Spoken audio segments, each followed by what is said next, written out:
Welcome back for another episode of the Beyond Body podcast.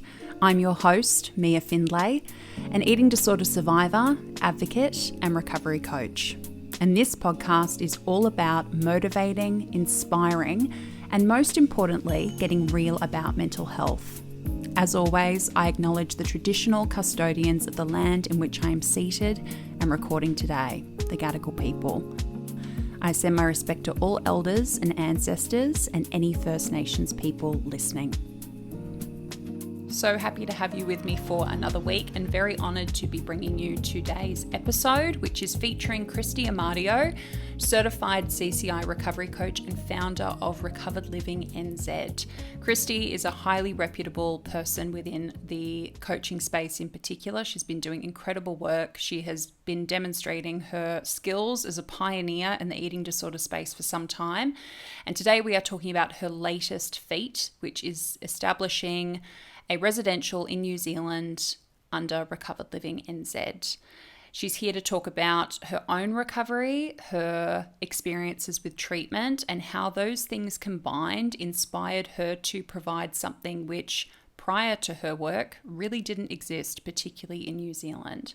So this is a fascinating and incredible conversation. I hope you get a lot out of it, particularly obviously the core of everything that we're trying to do as recovery coaches, which is spreading hope, spreading the possibility of what life can be without an eating disorder, and hopefully paying forward what we have been fortunate enough to receive.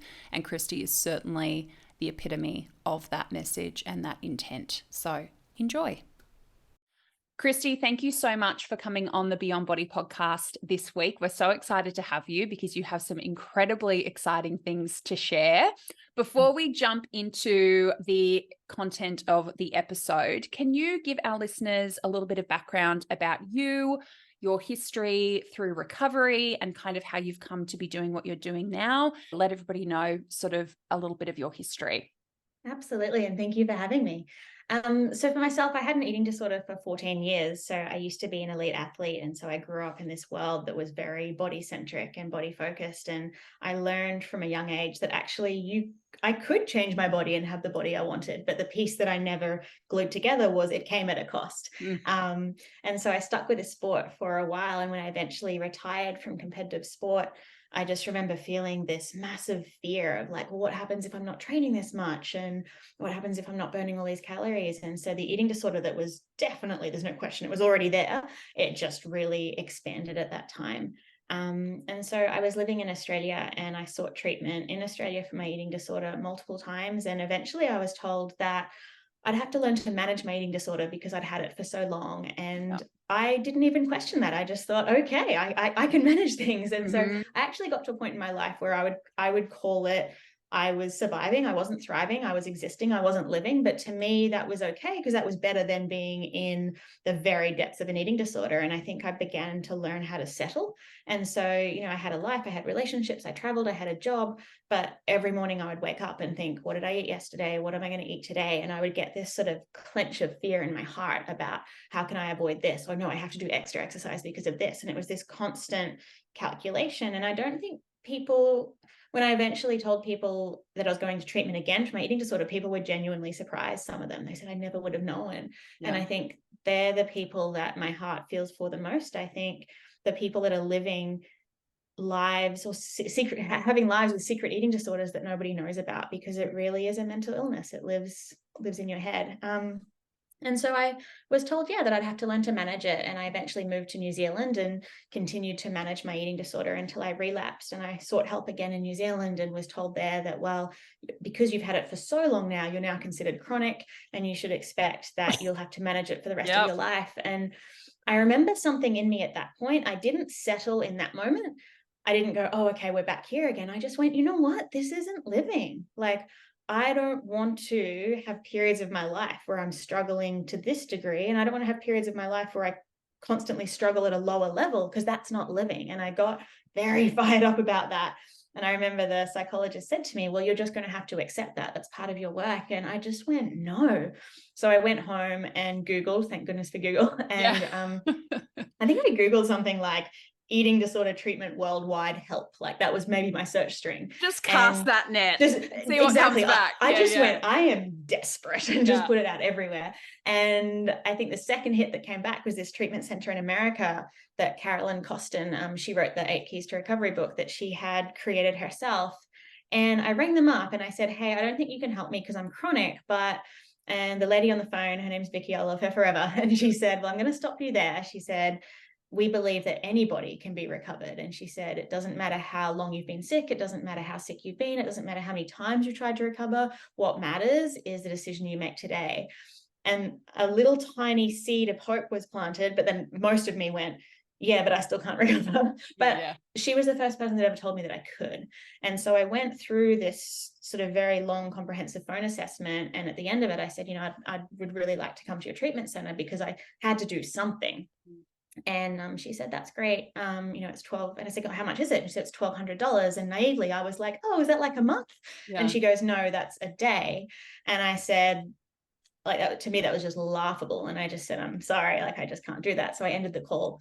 And a week later, I actually phoned her back and I said, Vicky, I said, I've got a deposit for a house, but I'm going to put that towards treatment because I said, I can't live like this. I just can't do it.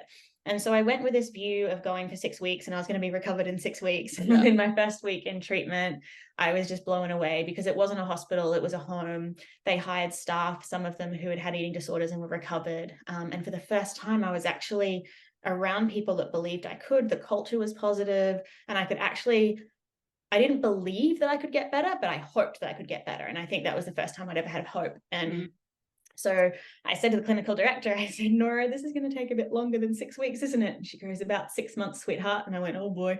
And I called my parents and I'll forever be grateful to them because I said, Dad, I think I can do this, but I need more time. And before I'd even finished those words, he just said, okay, we'll do it. And I'm incredibly, incredibly fortunate that my parents are in a position to support me through that journey.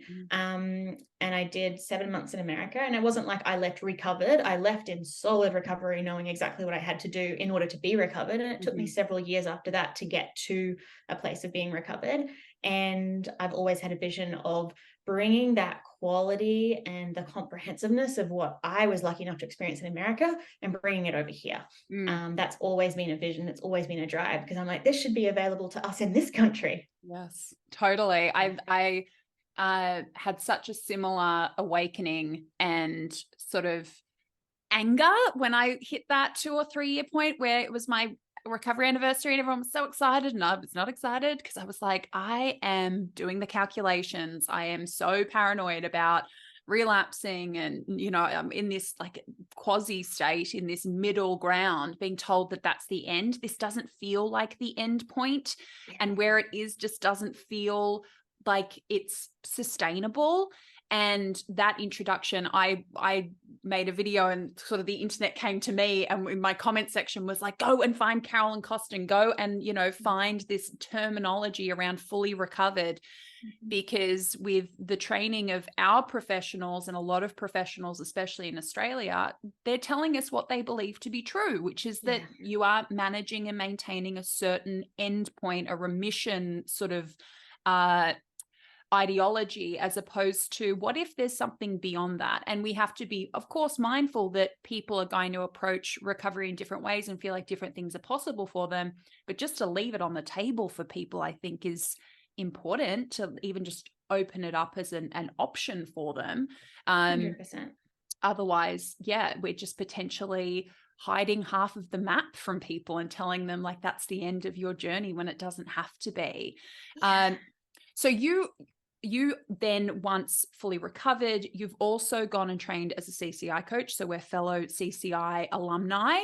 What motivated you? Was it sort of this experience of this philosophy and then the option of, enacting that as a coach? Did that draw you to that first step of becoming a CCI coach?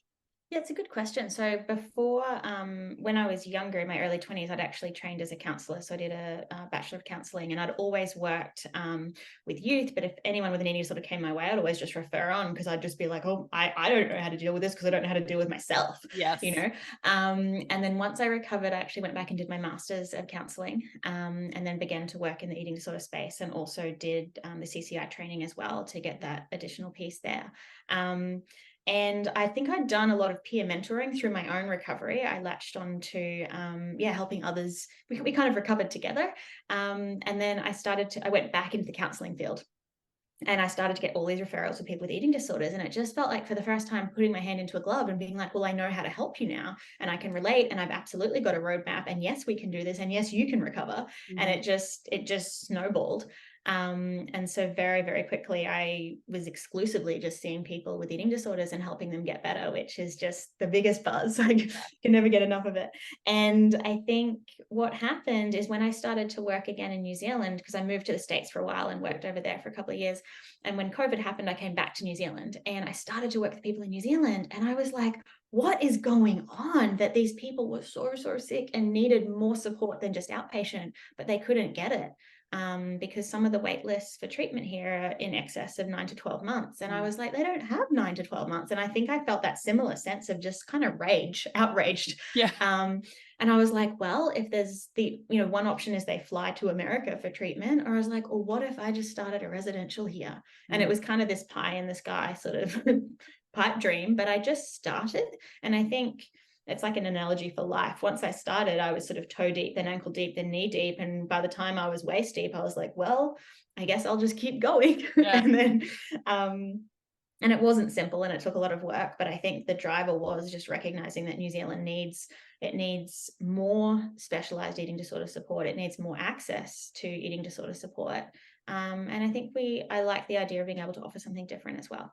Yeah, I think we talked about this a little bit when we were chatting beforehand about the fact that, especially in this space, I remember when I was first getting into advocacy 10 years ago, and I was like, oh, there's people doing this. Like, there's people like working on this. And don't get me wrong, like, fabulous people in the advocacy space who are doing so much with so little, and so many fires to put out, that you then get, as you say, toe deep, ankle deep, and you're like, oh no, there's no one for me to go and help. I just have to start the thing that I can see is missing. Exactly, which is what I think is so incredibly admirable about what you've done, because this isn't just a little bit of policy, a little bit of this. This is like quite literally from the ground up, building something that previously hasn't existed.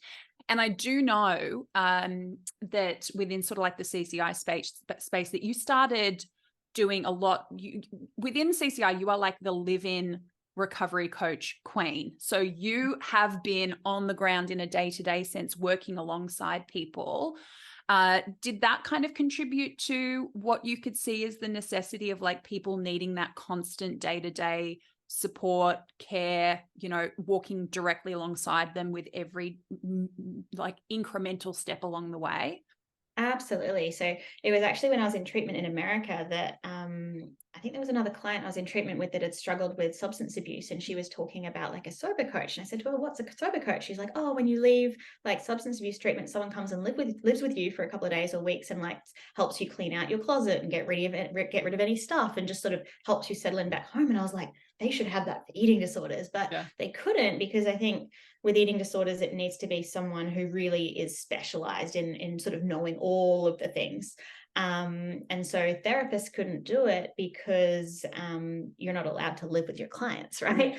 And when I went over to America, America didn't actually accept my therapy degree. It wasn't in alignment with their universities. And they said, well, you're going to have to go back to study. But I could be a coach. And then I was like, well, if I can be a recovery coach, then I could also be a live-in coach. And so that was sort of the genesis of how live-in started. So I had these amazing experiences where people would invite me into their homes and into their families to help them recover, for people who residential treatment maybe hadn't been successful, or maybe they were a mum of 4 kids and it just wasn't possible. And it's like, all right, let's do recovery at home. And I think it's really given me an appreciation for, I've worked outpatient, I've done live-ins, I've been a client in residential. Now I run a residential. So I think I've seen all those different pieces. And what we're trying to do here is try and put as much of that together that we can. Sure. Can you tell us a little bit about the residential itself in terms of sort of the philosophy, what inspired you to do it? What does it look like? Well, obviously, with the visual version of this podcast at this moment, where I'm going to be putting up all these beautiful videos that Kristie has on the website, and all those links to the residential will be down below. But yeah, tell us a little bit about the inspiration, philosophy, kind of the story of how it came to be. For sure. So Caroline Costin actually had a lot to do with helping me around the philosophy and setting it up, because the treatment center that I went to that she'd started, it was so successful for me. I was like, well, this is the model that works, right? And so when I first started to talk with her about opening a residential treatment center, she was like, of course I will help. And her team that I was in treatment with as well, they all rallied to help. So I feel like I was very supported in the philosophy, the structure, the setup, all of those pieces. And she's still in contact with me today, helping out as well. So I feel very, very fortunate. But essentially, recovered living as a residential treatment center, it's a home. It's not a hospital, it's a home. And so people come and live here, and we have 4 different levels in our program. So everybody comes in on level 1. It doesn't matter where you're at in recovery. Everyone comes in on level 1, and we cook for you, we shop for you, we do everything for you. You just have to sit there, and you have to manage eating your food, keeping your food, and dealing with those feelings. And we will support you with that 100%, 24/7. We are right there. And for some people, level 1 is a week. And for some people, level 1 is 2 months. It's completely individualized as to where you're at in your recovery. Level 2, you start to get more responsibility. And so it's like, well, let's come into the kitchen and start preparing some of your snacks, and start experimenting a little bit more with movement. See what it's like to reintroduce movement. Let's do some therapeutic groups on that. Let's really unpack what that's like for you. By the time people get to level 3, the analogy I have about our different levels is level 1, I feel like it's almost like carrying you. Like we pick you up, and we're like, come on, we're going this way, and we carry you. You don't have to do anything. Level 2, we're kind of holding your hand, and I wouldn't say dragging you, but we're sort of pulling you forwards and saying, come on, this is the way. Level 3, I feel like clients are walking beside us and saying, yes, I want recovery. Like that ambivalence isn't there so much, but we expect ambivalence on level 1 and level 2. That's why you're on level 1 and level 2. Yeah. Level 3, they'll be like, holding our hands and saying, yes, this is all metaphorically, of course, saying, yes, let's do recovery, but can you come with me? Because I need help. And then level 4, it's almost like clients are walking in front of us and saying, hey, I'm doing the thing. Like, you want to come and hang out, or just, like, I'm okay, but just watch me, baby. Yeah. So there's this real piece of ownership that starts to happen as people start to recover, and their healthy selves, their healthy voice gets stronger, and is like, actually, I'm ready to do whatever it takes, as long as it takes until it's done. I want recovery. My heart wants recovery. And of course, there's moments where the eating disorder gets loud and says, oh, is it actually worth it? But that's why we're here in residential. And so by the time someone leaves on level 4, they are grocery shopping for their food, they're cooking, they're eating independently. They're really preparing to either step down into a day program or to return back home. So to me, I feel like our residential setting, it's a preparation for going back out into the world. And for people that live locally or want to do our day program, we have a 7-day-a-week, 7-hour-a-day day program as well. So that if people want to step down into that and then start picking up some volunteering or some work or some study, whatever that looks like, we can then customize the program a little bit more and say, well, let's give you more of life, because life can be overwhelming when you've had an eating disorder and done it one way for 20 years, and then it's suddenly go and do life. It's like, well, let's do life with support in recovery, because there's a whole lot of things that need to be worked out there. And then we've got a partial program as well, which is 3 hours a day, 3 to 5 days a week. So it's really set up so that we can individualize it as much as possible. Yeah, it's that integration piece that is just so essential, where it's, we so often see, particularly in Australia, just that revolving door with hospital settings or clinic settings, and people coming out and saying, I feel like medically something changed, but mentally nothing changed in terms of me being able to then cope and manage when I get out and when life has to pick up again, because we can't recover in a bubble. The fact that you offer all of those kind of like step down pieces as well as options is so essential, because we have to test our recovery by being able to merge it with everyday life, right? The thing that I'm really proud of as well is that it's, because I hear that so often, is people go, well, yeah, medically something changed, but it's like, if people's minds haven't changed, then that's just a pseudo recovery. That's just a time bomb waiting to explode, really. Yeah, it's kind of like telling people, it's almost, it's almost reminiscent of like just eat a burger. Right. If our treatment setup is reflecting like one of the most Mhm. ignorant viewpoints that people in general society and the general public hold, which is like, why can't they just eat a burger and get over it? Some of our Mhm. treatment models are literally just eat a burger 101. They are. They are. That's right. And I think something that I really appreciated at the treatment center I was at was the amount of individual sessions I got. And so we've really mirrored that. So every client here gets to see their individual therapist twice a week.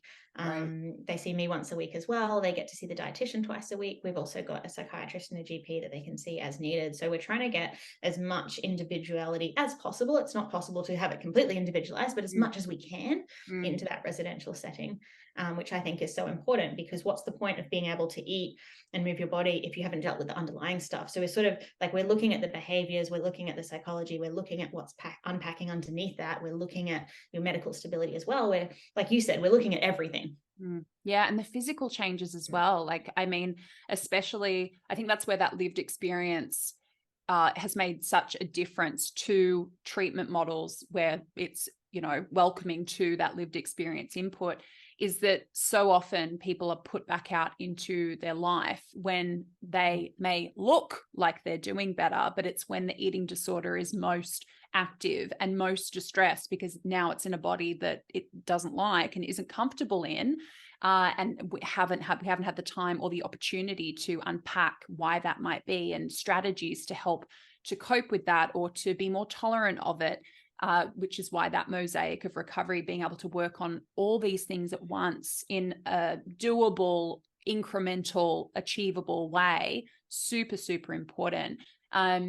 So what can people expect in terms of the property? You've talked a little bit about sort of like the treatment setup and who they would see. What is an admission like for people in terms of what they could expect from the actual environment, from the accommodation itself? What would that look like for somebody?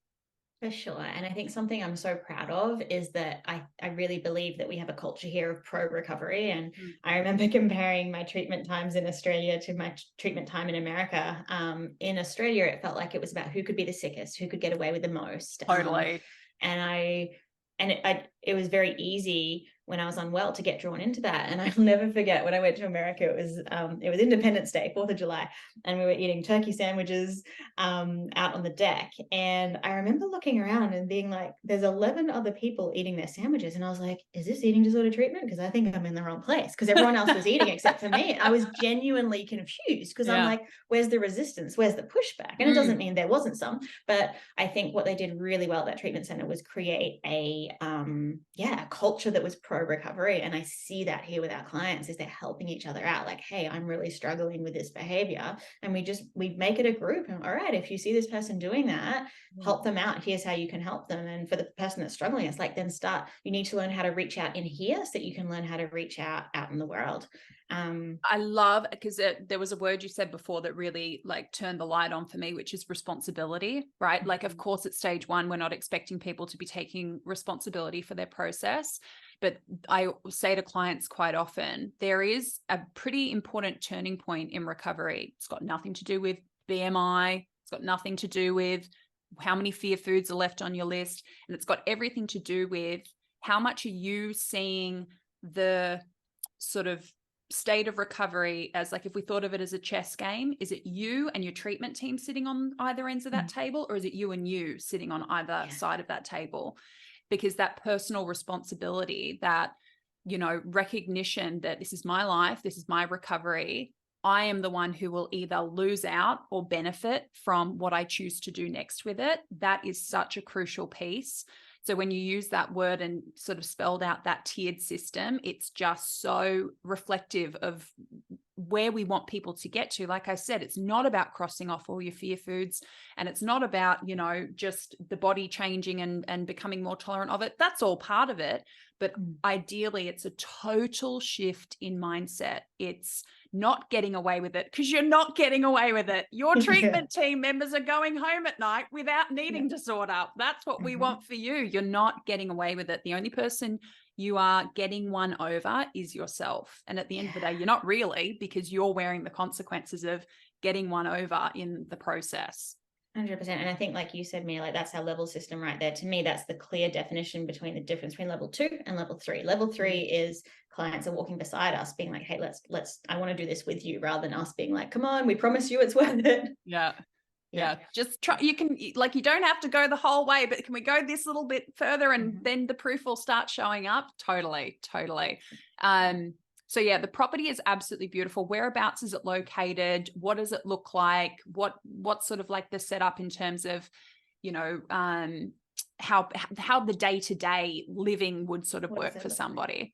Yeah. So I could talk for hours about the property, but when I first saw it, I'd actually come to Christchurch just to get a sense of what properties might be available, because I was actually looking in a different location originally, and this was the second place I looked at in Christchurch. And halfway through, the real estate agent said to me, he said, "Are you okay?" And I'm like, it's just perfect. It was like I was trying not to let him know how much I liked it. But, poker face. This place is just perfect. So we're just about half an hour north of Christchurch, so the South Island of New Zealand, and it's a really beautiful location. We're out in the country. We've got 12 acres. We've got a lovely lady that has horses in the paddocks around us. So we've got horses and sheep. So it's, I keep saying it, it's not a hospital. It's a home. We get to go out and feed the horses and check out the sheep, and they're lambing right now, which is awesome. In terms of day to day, so as in, with any recovery, we eat 3 meals and 3 snacks, but we try to mimic daily life as much as possible. So after breakfast, for the people that are approved for movement, so we live really close to a lake, we live really close to the beach, so we'll go out and do a lake walk or a beach walk. We have yoga every Wednesday. The lady that runs it, her name is Jo, so we call it Joga, which is great. So there's some level of sort of, let's move our bodies in ways that feel good, that don't involve punishing yourself or earning calories or burning calories, and let's do it as a group, because then we get to create the experiences that are important, not so much the movement.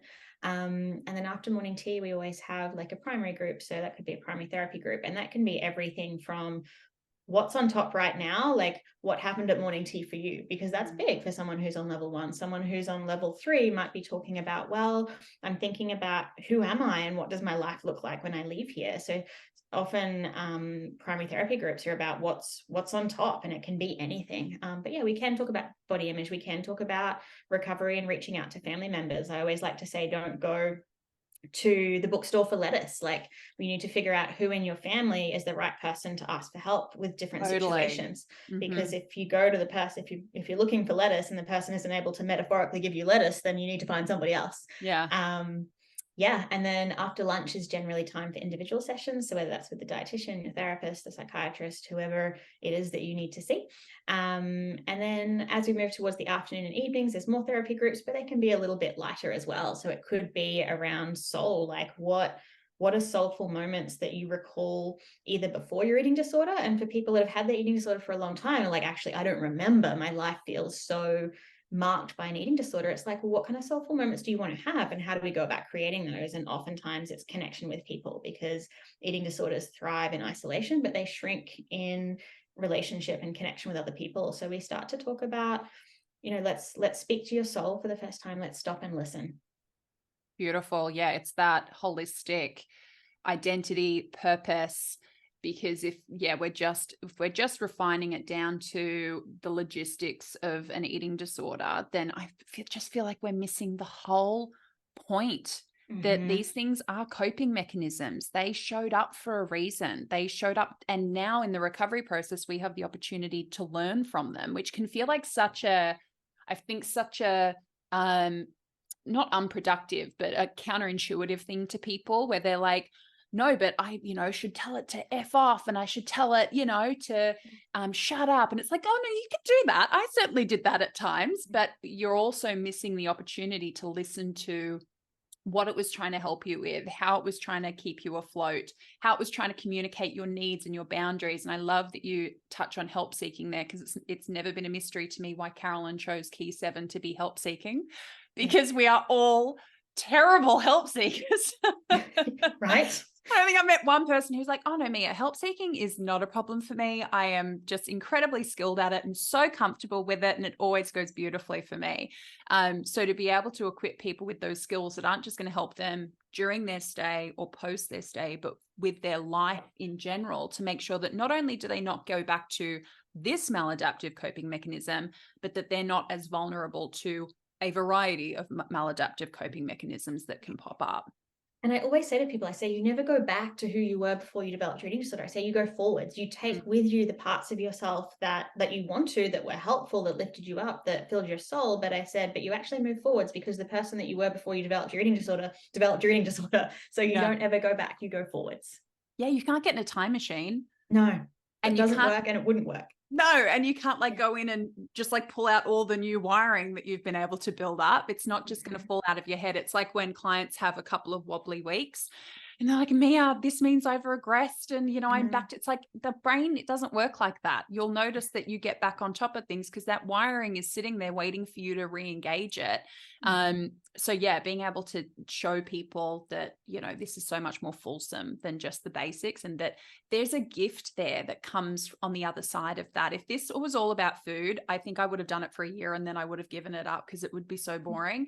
But being able to, show people there's this huge gift that comes on the other end of this. So when people become unmotivated or exhausted by the process, which they often do, which is totally understandable, if we can plug that back to this isn't all just for recovery, that's still great, but there's so much more amazing stuff that in 10, 20, 30 years, you'll be looking back going, you know, if not for recovery, I may never have adopted that skill or been able to weather this thing that's come up in my life, because I would never have had a reason to protect myself or guard myself in the way that I've had to learn to.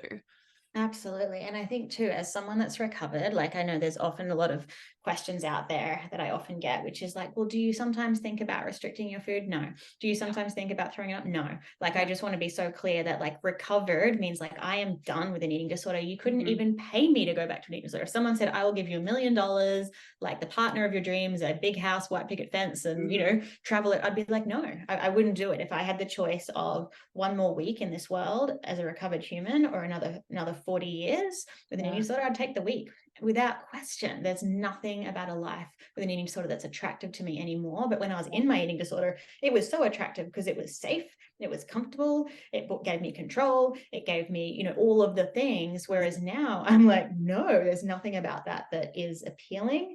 And I like my life's too much now, and I like this body because this body gives me this life, and I could have a smaller body, I know how to do that, but I'd have a smaller life, and I'm not prepared to exchange the quality of my life for the size of my body.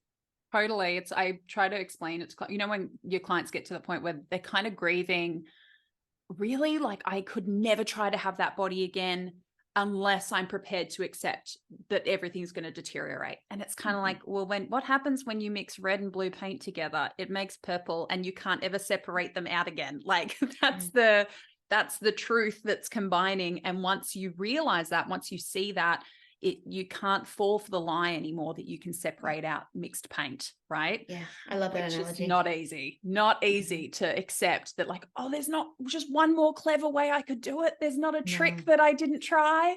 No. Right. No. I remember writing to Carolyn when I'd had like the worst 9 months of my life, like lots of loss, intersected with the time of COVID, the bushfires where like we were down on the south, like just horrendous, right? And I said to her, I've always been really convinced that I was recovered. I could have sworn, you know, on anything, but now I feel like I have the concrete printed on my soul proof that I could never go back, not even at times of, you know, distress or tragedy or loss. Does that look like a solution? Because you can just see the lie. You can see because it actually makes your life worse, not better. Whereas in your eating disorder, you're like, oh, this will make my life better if I count my calories so I can focus on that rather than focusing on my life. Or if my body gets thinner, I'll like it more, and then I'll be no.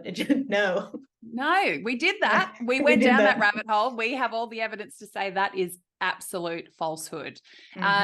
So in terms of the residential, who is it available for? Is it just available for people in New Zealand? Because obviously, especially in APAC, we do not have a wealth of residentials as options for people. Who would it be available for if somebody reached out to you from, say, Perth, from Sydney, from America? Who is able to sort of get in contact and see if it's an option for them? Yeah, it's a great question. So we're available for ages 16 and up. Mhm. And we're available to everyone all over the world because, I feel so fortunate that I was able to go to treatment in America. And if America had been like, no, you can only come if you're American, I wouldn't be here today. Mm. Um, and so we're open to people and also we treat all eating disorders as well, and at any stage of an eating disorder, because I know often in Australia and New Zealand, in order to get like the residential level or the hospital level of help that you need to be the sickest of the sick because we're Yeah. so strapped for resources. But at Recovered Living, I'm like, actually, you need to be at a level of wellness to come in. So we have a minimum BMI criteria of 15. You have to at least be a BMI of 15, and you have to be medically stable because we're not a hospital. Yeah. It's a great thing that we're not a hospital, but also if you're not medically stable, then you need to be well enough to come here. And so we've had people that have had their eating disorder for 8 months come through our doors. We've had people that have had their eating disorder for 30 plus years. Wow. So I really want to, put it out there that we welcome people from all over, and we've had inquiries from the UK, we've had inquiries from America and Australia as well. I think another piece that's important as well is, so we do have a minimum length of stay of at least 4 weeks. Yeah. And we do that just so that people can get some traction in recovery. But my honest truth is, I think 4 weeks is just a drop in the ocean. And we've had many people that have come through and said, okay, I'm going to do 4 to 6 weeks. And they get here and kind of like I did, I was going to go for 6 weeks and went, oh, like there's so much more to recovery than just eating the food. And so we're seeing that people are finding ways to stay as long as they can because they're getting the results that they've always wanted to get. And so something that I hope for long term is that the government will fund our facility and so that it can be available to all New Zealanders for free as part of government funding. Right now we have a contract in New Zealand with ACC sensitive claims. So if someone has a sensitive claim that covers an eating disorder, residential treatment is covered for them if they qualify. Otherwise, we are a private pay facility at the moment, but we're also a charitable trust. So our treatment fees are at cost. We're not making money from it. So in America at the moment, to go to residential treatment, it's in excess of $2,000 US a day. Wow. So our cost at the charitable level is $950 New Zealand a day, which I get is astronomical. It's a huge cost, and that's what it does cost in order to have the wraparound team that we have. We have a team of 19 staff for 7 clients at the moment. So it's a huge team so that there's enough, not just one-on-one support, but also specialized support in all those different areas. What would this maybe look like in 5, 10, 20, 30 years? What would you hope that roadmap might look like? Yeah, I hope that similar to what Carolyn Costin did in America and starting residential treatment is that we can make residential treatment just the gold standard first place that for people who need that level of support, that they're able to get straight into that. They don't have to wait a year. They don't have to remortgage their homes. So my hope is that we can open several more recovered livings across New Zealand and, hey, even into Australia, why not? And also that we've had some contact from universities who are saying, hey, can we have some of our dietitian students come through your doors to do an internship in treating eating disorders? And I think if we can start with students who are wanting to get into the field and provide some training, I think that then opens up for outpatient services as well to have more specialized staff that understand the treatment model as well. Incredible. Fantastic. I am so grateful to you for coming and having this chat. I'm so grateful to you just for what you're doing in the space, what you have already done in the space before this residential was even dreamed up. You're such a reputable name in the field, and the fact that you're putting so much of your time and energy and love into this endeavor when it's very often feels like a huge uphill battle, and being a pioneer in the area is, and especially in this space, is not easy. It's not an easy task. It can be such an uphill battle and sometimes a thankless task at times, but it is so much for the passion of it. And when we've been there, there was something you said earlier in the chat that was such a beautiful encapsulation of the feeling, which is like the hand going into the glove. It fits, it feels right, it feels full circle, and it's just a beautiful, beautiful contribution to the space. I'm personally so grateful. Thank you so much for your acknowledgement, and I'm so glad we connected. I feel like we just sort of hit it off, and I hope that you can come and visit one day. I'd love to. I mean, I told you New Zealand's on the list. I didn't make it over there during COVID when they were meant to open up that damn bubble. So it's still on the list. I will absolutely make that my mission. And that would certainly be a beautiful part of it, a reason to go over there. Awesome. All right. Well, hey, thank you so much. Thanks, Kristie.